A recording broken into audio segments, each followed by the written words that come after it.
प्रदेश सरकार में मेरे वरिष्ठ सहयोगी, गन्ना विकास और चीनी विभाग के मंत्री चौधरी दक्षिणी नारायण जी, विभाग के राज्य मंत्री श्री संजय सिंह गंगवार जी, प्रदेश के मुख्य सचिव श्री दुर्गा शंकर मिश्र जी,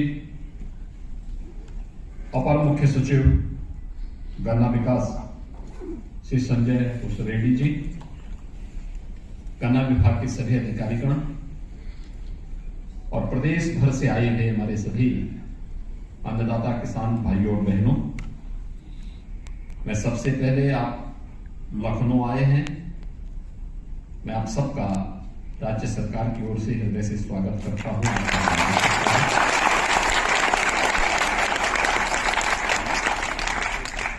अन्नदाता किसान हमारे लिए सदैव से वरीय रहा है, सम्मानीय रहा है और फिर भारत जैसे कृषि प्रधान देश में और उसमें भी उत्तर प्रदेश जिस पर प्रकृति और परमात्मा की सीम कृपा है, उस राज्य के माध्यम से न केवल राज्य की 25 करोड़ की आबादी का बल्कि देश और दुनिया के अन्न के माध्यम से उत्तर प्रदेश के अन्न के माध्यम से उनका पेट भरने की क्षमता अकेले हमारा उत्तर प्रदेश का अन्नदाता किसान रखता है।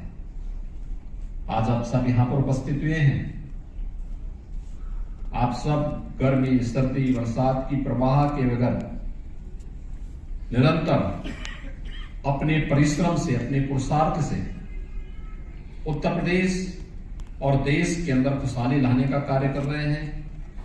उत्तर प्रदेश को देश की सबसे बड़ी अर्थव्यवस्था बनाने में अपना योगदान दे रहे हैं। मैं इसके लिए आप सबका हृदय से अभिनंदन करता हूं। भाइयों बहनों, आज का ये कार्यक्रम बहुत महत्वपूर्ण कार्यक्रम है। देश की सहकारिता आंदोलन को पुनर्जीवित करने का एक अभियान है और हमारा अन्नदाता किसान वह किसी के सामने हाथ फैलाएगा नहीं, बल्कि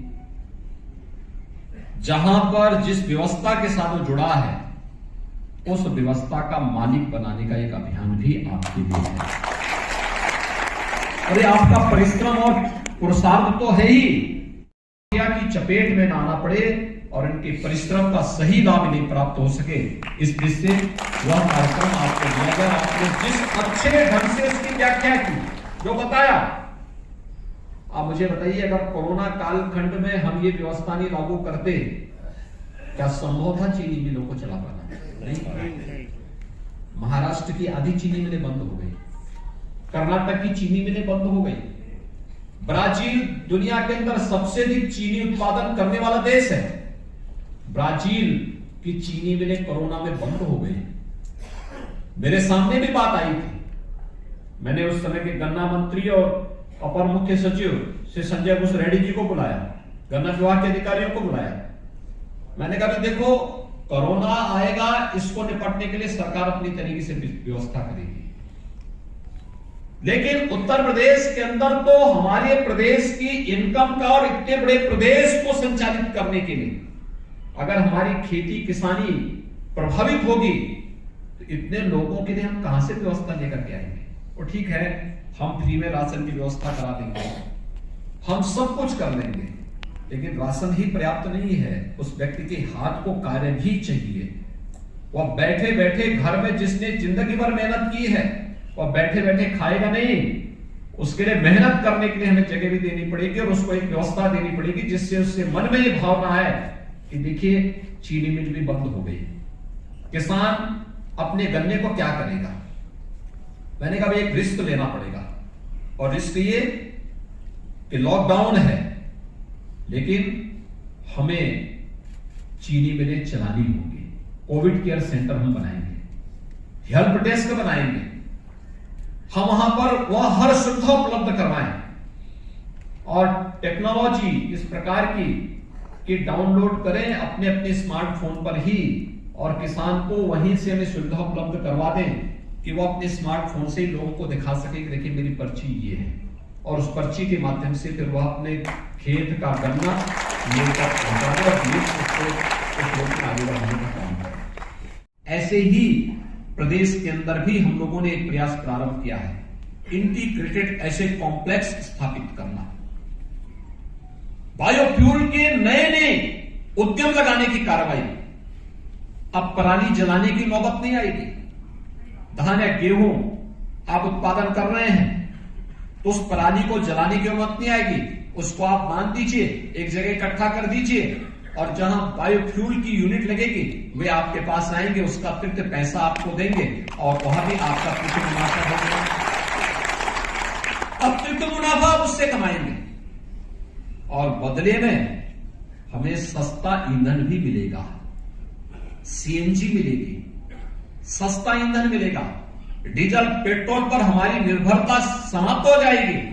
और हमारा प्रयास होना चाहिए कि इससे पहले डीजल पेट्रोल स्वतः समाप्त हो, हम ही उसको तिलांजलि दे देना कि नहीं, अब इसका स्रोत कोई अरब जगत नहीं, दुनिया के वे देश जो कभी कभी इसका दुरुपयोग भी करते हैं, बल्कि उसका स्रोत हमारा अन्नदाता किसान होगा। और भारत को और उत्तर प्रदेश को इसका नेतृत्व करने के लिए अपने आप को तैयार करना होगा। इस दिशा से हमारी सहकारी समितियों को अपने आप को तैयार करना होगा। दूसरा, लगभग 10 चीनी मिलों को केंद्र में रख करके भी हम लोग उसको नए उनके पुनरुद्धार के पैकेज को लेकर के आ रहे हैं। अगले 1-2 वर्षों के अंदर हम इन सभी के कार्यक्रम को आगे बढ़ाएंगे। और फिर पेज वाइज हर चीनी मिल की क्षमता विस्तार करना, जर्जर चीनी मिलों के स्थान पर नई चीनी मिलों को लगाना, पीपीपी मॉडल पर भी हम लोग कुछ कार्यक्रमों को आगे बढ़ाने का कार्यक्रम करेंगे। और मैं विश्वास के साथ कह सकता हूं कि आने वाला समय अब इस आशंका से ग्रसित होने की आवश्यकता नहीं कि चीनी मिल बंद होगी, नहीं, आने वाला समय हमारे गन्ना किसानों का होगा। गन्ना किसान अपनी प्रगति और खुशहाली को अपनी आंखों के सामने देख पाएंगे। इसलिए सरकारी अनिर्णय का शिकार थी। वे फैसला जो लेती थी, एक तरफा फैसला लेती थी, और फैसले न चीनी मिल के पक्ष में होती थी न गन्ना किसानों के पक्ष में होती थी, वे उनके स्वयं के पक्ष में होती थी। हमने गन्ना किसान को सर्वोच्च प्राथमिकता देते हुए फैसले लेने प्रारंभ किए, उसका लाभ सभी को प्राप्त हो रहा है, राज्य खुशहाली की दिशा में अग्रसर हो रहा है, और उसी दिशा में हम सबको मिलकर के कार्य करना होगा, एक सामूहिकता के साथ कार्यक्रम आगे बढ़ाना होगा। मैं गन्ना विभाग से इस बारे में कहूंगा कि जो गन्ना मूल्य का बकाया भुगतान अभी बचा है, हमारा प्रयास हो हर हाल में नया। इसके लिए सरकार के स्तर पर पिछली बार एक कानून भी हम लोगों ने बनाया था, और कानून बना करके गन्ना किसानों के गन्ना मूल्य का भुगतान, अगर चीनी मिल कोई व्यक्ति चला रहा है और चीनी मिल बनाने के बाद वह चीनी मिल का पैसा अपने किसी अन्य उद्योग में लगाया है, और आज वह चीनी मिल कमजोर होने के कारण गन्ना मूल्य का भुगतान नहीं हो रहा, तो हम उसके दूसरे उद्योग का पैसा भी इधर डाइवर्ट कर सकते हैं। इसके लिए हम लोगों ने बकायदा कानून भी राज्य में बना दिया है, जिससे गन्ना किसान हमारा भाई किसी प्रकार का किसान बंधुगण किसी भी प्रकार से उन्हें परेशानी न हो। और सरकार लगातार इस दिशा में प्रयास कर रही है, इस कार्यक्रम को आगे बढ़ाने का कार्य कर रही है। घटतोली को रोकने के लिए लगातार प्रयास हुए हैं, तकनीक का बेहतर उपयोग करते हुए, और हमें तो व्यवस्था देनी चाहिए कि समितियों के साथ साथ चीनी मिलों के अंदर भी हम उसको सीसीटीवी कैमरे के माध्यम से उसको पूरा जोड़े। और यहां से जैसे हम लोगों ने कोटेदार के यहां व्यवस्था की, ई पॉस मशीन भी दी, आज हमने वीडियो वॉल से उसको यहां जोड़ दिया है। अगर ई पॉस मशीन में कहीं भी कोई गड़बड़ करेगा तो यहां लखनऊ में बता देगा वो हमें कि यहां फलाने कोटे के मकान में तकनीक बहुत आगे बढ़ चुकी है, और उस तकनीक का उपयोग करते हुए एक एक अन्नदाता किसान को उसकी व्यवस्था के साथ जोड़ना। किसान हमारे लिए सर्वोच्च प्राथमिकता रखता है। आपने देखा होगा प्रधानमंत्री मोदी जी ने, चाहे वह स्वायत्त हेल्थ कार्ड की व्यवस्था की हो, या प्रधानमंत्री किसान सम्मान निधि, या लागत का 1.5 गुना दाम अन्नदाता किसान को प्राप्त हो, एमएसपी देने की कार्रवाई, ये लगातार आगे बढ़ी है। और 2017 में हमारी सरकार जब आई तो हम लोगों ने सबसे पहला काम जो किया था अपने अन्नदाता किसानों की लघु और सीमांत किसानों के 86 लाख किसानों के कर्ज माफी के कार्यक्रम को ही हम लोगों ने अपने हाथों में लिया था। प्रदेश के अंदर, देश के अंदर सर्वोत्तम यह कार्य योजना उत्तर प्रदेश सरकार ने लागू की थी। और फिर इस कार्यक्रम को आगे बढ़ाते हुए हमने प्रोक्योरमेंट की नीति भी अपनाई। रिकॉर्ड मात्रा में धान और गेहूं का क्रय सीधे अन्नदाता किसानों से करना प्रारंभ किया। फसलों के विविधीकरण की तरफ भी हम लोगों ने उसको ले जाने का कार्यक्रम किया। बहुत सारे कार्यक्रम किए। खांडसारी उद्योग को लाइसेंस फ्री करने की व्यवस्था के साथ भी जोड़ा, मिलता ही नहीं था। लाइसेंस देने में तमाम आना का नहीं, हमने कहा इसको डीम्ड करिए, आवेदन किया, एक प्रक्रिया के साथ उसको जोड़ो और ऑनलाइन सारी प्रक्रिया को अपना आगे बढ़ा करके, जिससे गन्ना किसान का हित भी हो और अधिक से अधिक लोगों को रोजगार भी प्राप्त हो। चीनी मिलों के पुनरुद्धार की कार्रवाई की। हम सब जानते हैं चौधरी चरण सिंह जी किसानों के मसीहा कहे जाते हैं। चौधरी चरण सिंह जी की कर्म भूमि की चीनी मिल दशकों से मांग हो रही थी रमाला चीनी मिल के बारे में कि रमाला चीनी मिल का पुनरुद्धार होना चाहिए। कोई नहीं किया। हम लोग आए, एक मुश्त पैसा दिया और वहां पर अब नई चीनी मिल काम कर रही है, बेहतरीन तरीके से काम कर रही है। बुंदेलवा में पिछली सरकारों के समय अन्नदाता किसानों पर गोलियां चलती थी, किसान मारे गए थे। हमने एक मुश्त पैसा दिया और चीनी मिल तो लग गई है। चीनी मिल के साथ साथ वहां डिस्टिलरी लगाने की कार्रवाई हो रही है, फाइन शुगर बनेगी, कोजन प्लांट लगेगा, इथेनॉल उत्पादन का कार्यक्रम आगे बढ़ रहा है। यानी ये सभी कार्यक्रम अब तो एक कॉम्प्लेक्स बनेगा। कोई चीनी मिल आने वाले समय में घाटे में नहीं रहेंगी, क्योंकि भारत सरकार ने जो निर्णय लिया इथेनॉल रेटिंग का कि हम पेट्रोल और डीजल में भी पहले 10% था, 20% तक यह बना सकते हैं।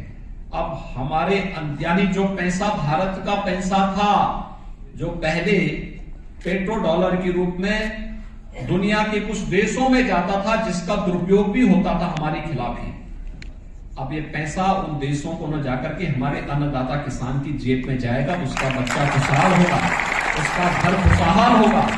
और इथेनॉल उत्पादन का रिकॉर्ड भी हमारी चीनी मिलों ने बनाया है और इसका श्रेय भी आप सभी किसान बंधुओं को ही प्राप्त होता है, क्योंकि गन्ना आपके यहां से गया, इथेनॉल वहां से हमें प्राप्त हुआ और इथेनॉल के माध्यम से आज हम ग्रीन ईंधन भी देने का काम कर रहे हैं।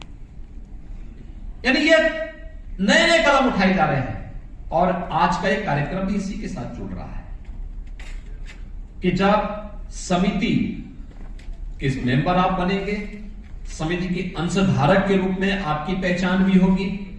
समिति के अंशधारक के रूप में अगर उस समिति से जुड़ी हुई चीनी मिल, अभी बहुत कुछ उसमें आगे बढ़ना है, लेकिन जिस दिन वह प्रॉफिट के साथ आगे बढ़ेगी तो उसका बोनस भी स्वतःस्फूर्त भाव के साथ हमारे अन्नदाता किसान के पास पहुंचता हुआ दिखाई देना चाहिए और वह कार्यक्रम के साथ जोड़ने का